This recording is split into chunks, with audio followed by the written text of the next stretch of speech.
je l'ai quand même compris parce que le travail m'occupe de... Il a quand même compris. Je ne sais pas ce que je peux faire, mais qu'est-ce que je peux faire pour récupérer ma copine à son nouveau copain?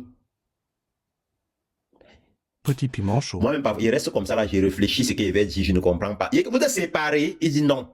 Vous n'étiez plus ensemble, il dit non. Donc, vous êtes toujours ensemble, il dit oui.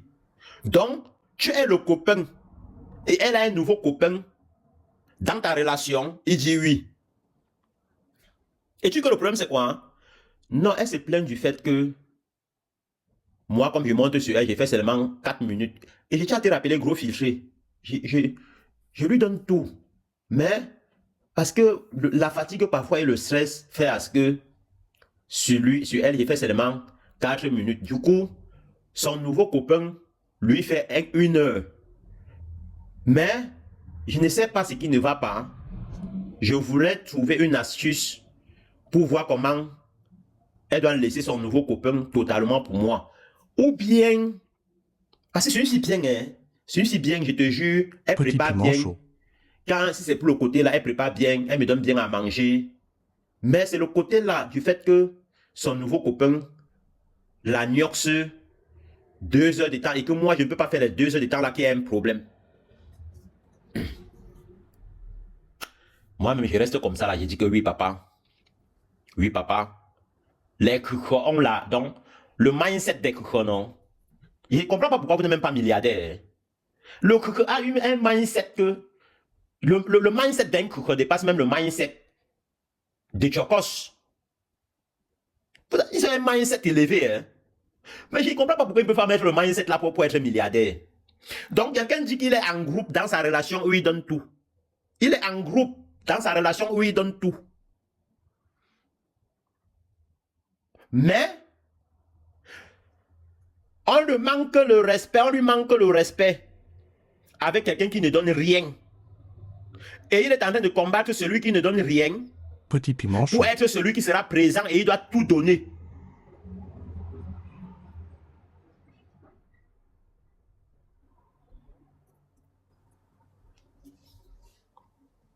Donc, il est celui qui donne tout. On lui manque le respect avec celui qui ne donne rien. Et celui qui ne donne rien, il se phare sa femme, il se phare sa copine. Il combat celui qui ne donne rien. Et sa copine s'associe avec celui qui ne donne rien pour le combattre lui. Il trouve des astuces pour récupérer sa copine à celui-là. Et venir s'asseoir avec elle et continuer à dépenser tout son argent, on ne le respecte pas.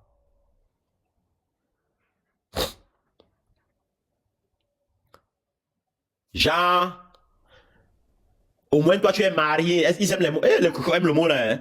Au moins il est marié. Au moins il a amené la fille à la mairie. Toi tu as fait quoi? Je ne fais rien, maman. Au moins lui il est marié. Au moins lui il a montré qu'il est capable de doter la femme. Au moins lui il est capable que... Toi tu as déjà fait quoi, gros fils? Je ne fais rien, maman. Je ne fais rien. Je ne fais moi rien. Oui. Pourquoi il doit faire?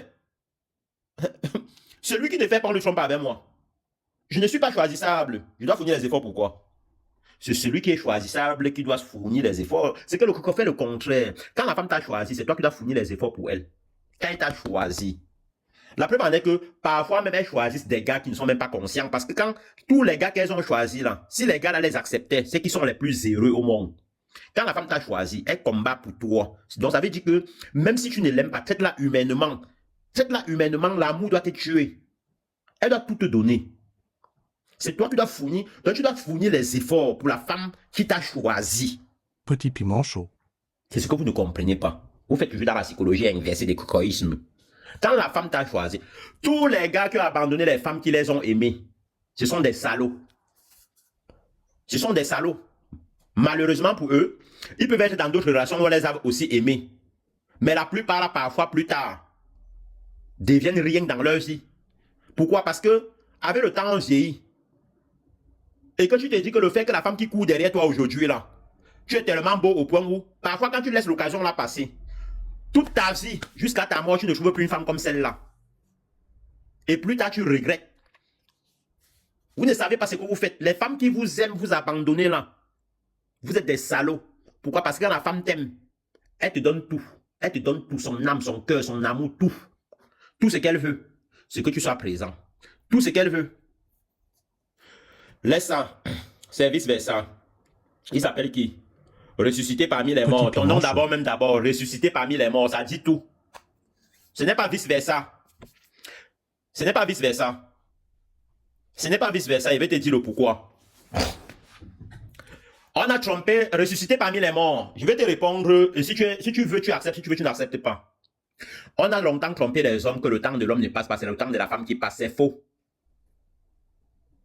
Moi, gros filtré de Nazareth, je vous dis aujourd'hui que c'est faux. On a longtemps trompé les hommes que le temps de l'homme passe. Le temps de la femme passe. Le temps de l'homme ne passe pas. C'est faux. C'est faux. C'est même plutôt le contraire. Le temps de l'homme passe, le temps de la femme ne passe pas. Tu comprends? Hein? Voilà. Prenons un exemple très simple. Tu fais la connaissance d'une fille, tu as 25 ans. Tu es amoureux, non? Comme tu as dit que c'est vice-versa, là. Tu es amoureux, non? C'est ton crush. Elle est ton crush.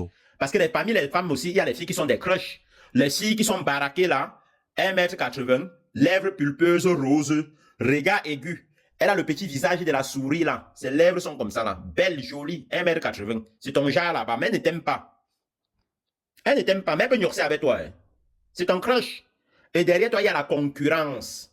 Mais elle sent que parmi vous tous, tu es le plus fructueux. 10 ans de cette relation, tu quittes à 35 ans. Elle n'a pas d'enfant avec toi. Mais tu ne fais que tout donner. Elle te parle de ses projets que tu réalises. 15 ans plus tard, tu as 40 ans. Elle tombe enceinte d'un autre. Et elle t'arrête la relation avec toi. Je veux que tu me répondes de le ressusciter parmi les morts. À 40 ans, tu peux draguer quelle fille de 18 ans si tu es pauvre.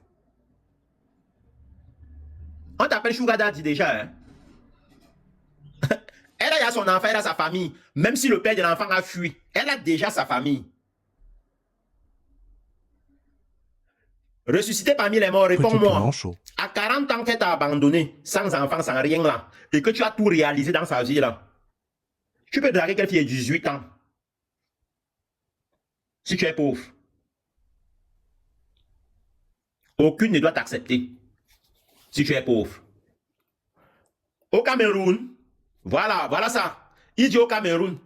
C'est ça qui fait vous envoyer, vous voyagez avec elle, fuir à l'aéroport, c'est vous qui pleurez, non, ressuscité parmi les morts. Donc tu comprends que même jusqu'au Cameroun, on ne t'a pas aimé parce que en partant au Cameroun, écoute bien, ressuscité parmi les morts. En partant au Cameroun pour chercher, elles savent déjà pourquoi tu viens. N'est pas quand tu arrives à l'aéroport avec elle, elle fuit. N'est pas quand c'est ça qui fait que vous arrivez à l'aéroport, vous partez au Cameroun pour croire. Et c'est ça, hein. Il a répondu ce que j'attendais.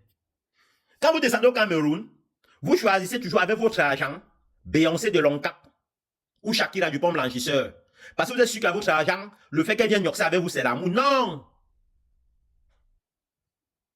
Tu n'importe pas. Elle est obligée de faire les enfants. Il dit qu'il n'importe pas. Qui t'a dit que...